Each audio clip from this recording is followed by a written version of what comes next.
Invitant au procès de son assassin, Marie-Christine Odo vient contredire son violeur. Son coup de téléphone enregistré par les gendarmes alors qu'elle était retenue dans le coffre de son ravisseur évoque un couteau, alors que Manuel Dacruz soutient ne pas avoir eu besoin de montrer son arme au début de l'enlèvement.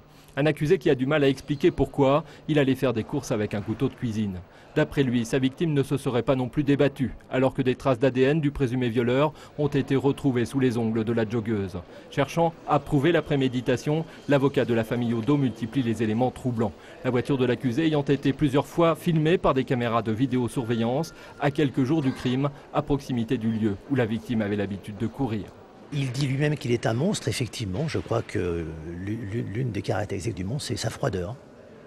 Voilà. Et je crois que tout ceci a été effectivement parfaitement calculé, prémédité.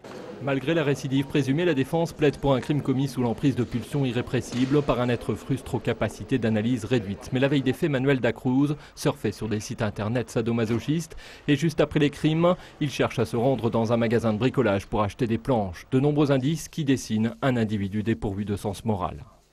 Il y a un élément qui me paraît quand même important dans ces déclarations. Lorsque je lui ai posé la question, est-ce qu'il avait eu à un moment ou un autre pitié, il a bien dit non, je n'ai jamais eu pitié. Pas sûr que les regrets exprimés ce matin par Manuel Dacruz auprès de la famille de Marie-Christine Odo évitent à l'assassin présumé la prison à perpétuité avec les 22 ans de sûreté qu'il encourt. Le verdict est prévu pour mardi prochain.